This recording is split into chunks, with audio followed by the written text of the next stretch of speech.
Hey guys, I've been laughing at you a lot tonight. Some of you going to the toilet when there's act on is awesome. Because you think that nobody can see you when you're running around like this. I'm not thinking about you at all.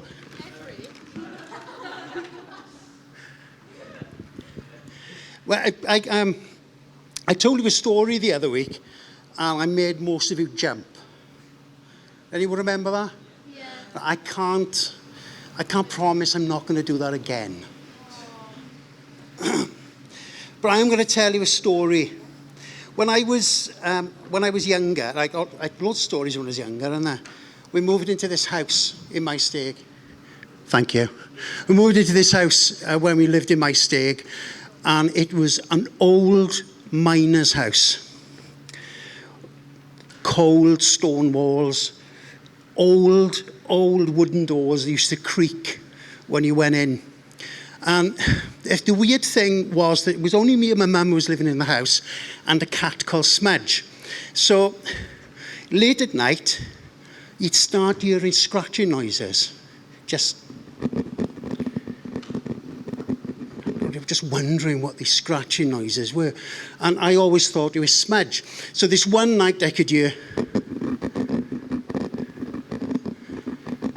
and I noticed the cat was on the bed.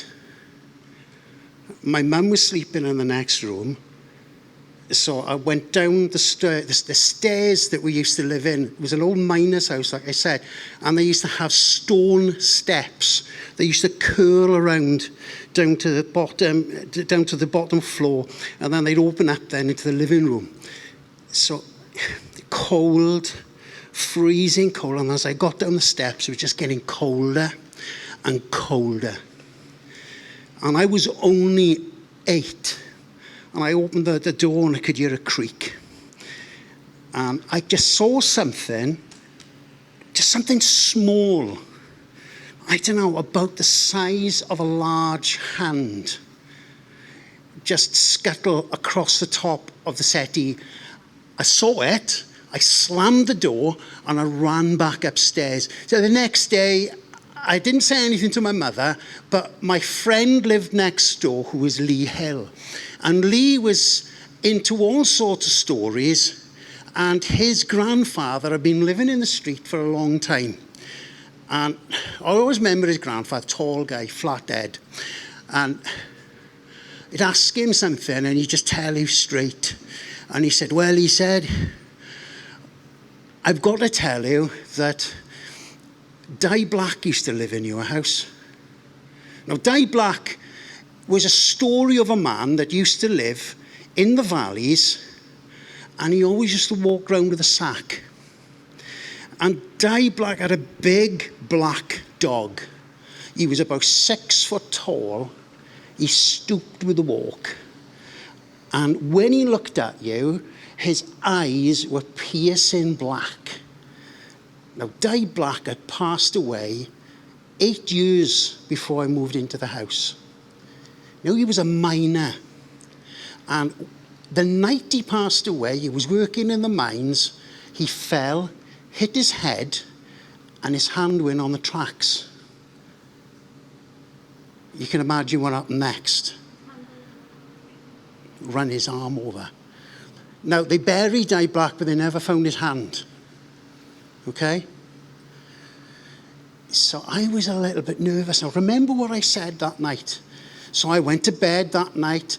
I took the cat with me this time. Thought, I'm not going on my own. Smudge, you coming up with me. So I crouched up into my bed, pulled up my Star Wars blanket, got all nice and comfortable. Then I could hear downstairs. So I went back downstairs, same thing again, down the coal steps.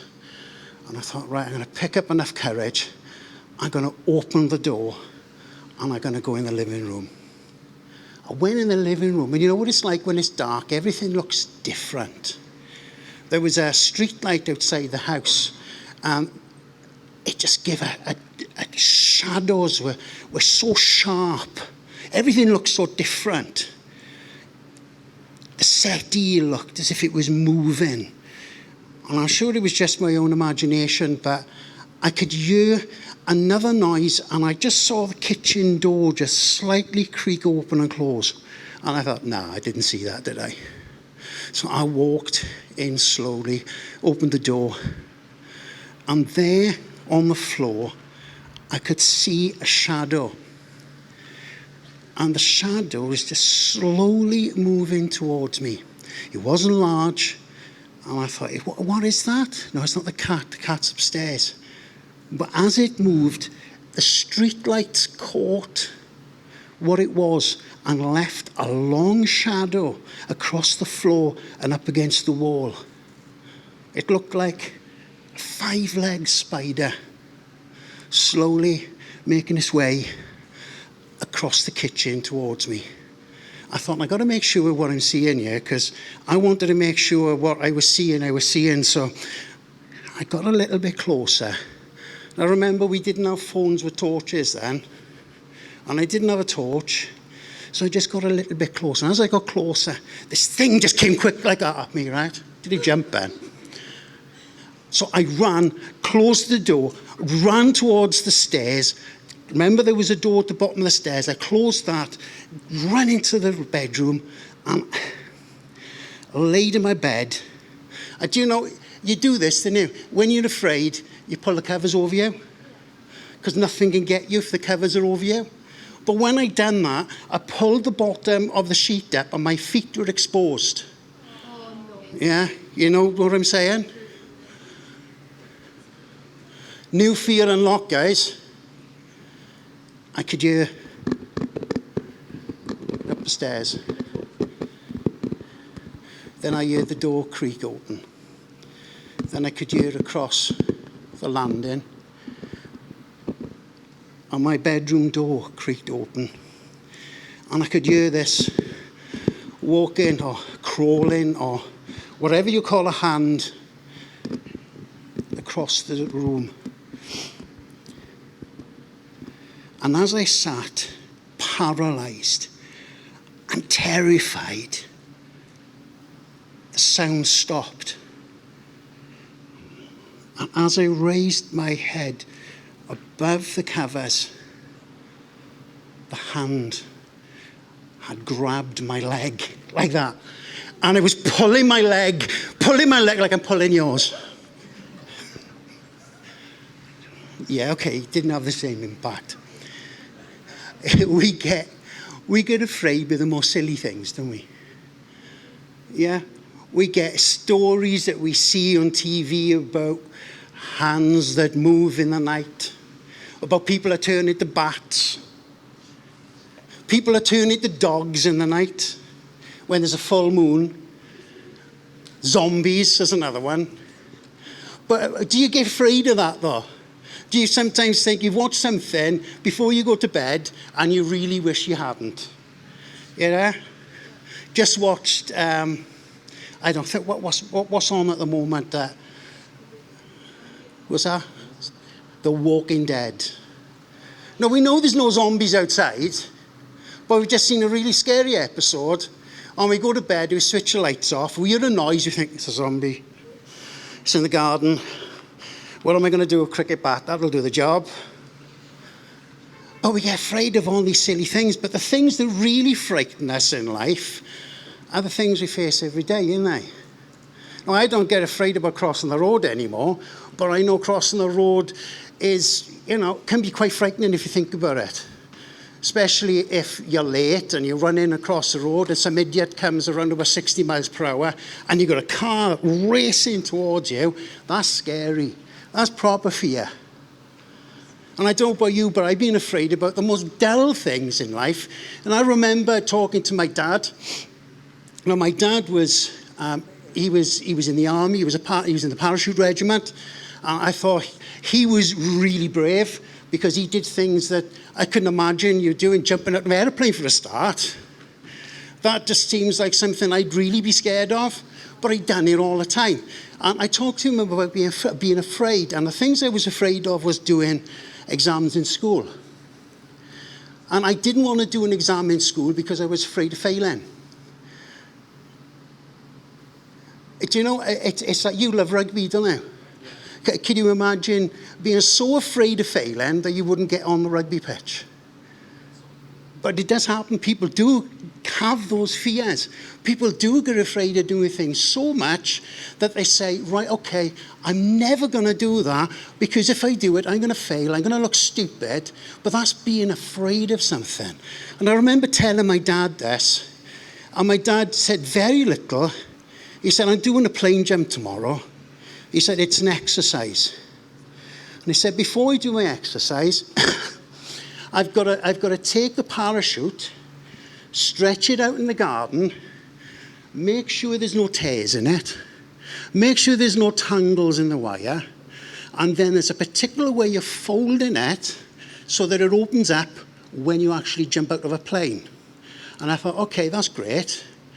And then he went and he showed me how it works. And he put everything out, all the lines down, and then he folded it and he put it into the sack, attached everything in the sack, and he took it all back out, threw it on the garden. He said, right, you were doing it. And I thought, okay, I'll do it then. So I took his parachute, and I took it, and I did everything that he said, and he watched me doing every single part of it. Then I folded it, right to left, left to right, right to left, left to right, brought it over, brought all the wires and everything up the top, put it in the sack, made sure that the release cords and the emergency release cords were fitted like he showed me. And then he gave me these little tags. And they were little red tags. And he closed the parachute and he said, I want you to put the tags on now. So I put the tags on. And he said, right, nobody can touch that parachute tomorrow until I jump out of the plane. I have never been so afraid in my life. Because I had done something for my father that I knew that if I failed, his parachute wouldn't open right, and at least he's going to injure himself. So the next day he got out of the plane, jumped, pulled the cord, and he broke both legs. No, that's not true. He got out of the plane, jumped, and the parachute opened perfectly normally. Sometimes it takes somebody to put some trust in you when you don't trust yourself. Because otherwise, you'll never attempt anything, because fear paralyzes you. Fear makes you that afraid that you don't want to do anything. You don't want to make anything out of yourself. Could you imagine coming to Soul Point every week and not singing because you're afraid? And probably you were, but one day you got up and you sang. And then you were no longer afraid. You know, on the internet, you see all these things happening to people and it says, new fear unlocked. But I want to say something to you tonight. How about new courage unlocked? How about doing something that you're afraid of doing, but not doing it on your own? I'm going to read to you a passage from the Bible. And it says this. It says, put all your worries and stress upon him, and leave them there, for he always tenderly cares for you. I was talking about Jesus, that he cares for you, that you can leave all your worries and your cares. What is a worry? It's something you're afraid of today that you're afraid of failing tomorrow. That's what a worry is. And sometimes that's what we need to do, because it's easy to do things with somebody else. How many here, for the first time when they came to Soul Point, sang with someone else? Yeah? You weren't so afraid when you were with someone else, were you? Because you had somebody else you could share the fear with, or somebody else you could blame if it went wrong. But that's what the Bible tells us. That's the promise that he gives us. I will never leave you, is one of the things Jesus says. And second, throw on me the things you were worried about tomorrow, because I care for you. So guys, when you step out to do something courageous or something new, you have somebody with you. Jesus has promised that. He's promised he's never going to leave you, and he's also promised to throw all your cares and worries because he tenderly loves and cares for you. That's all I want to say tonight.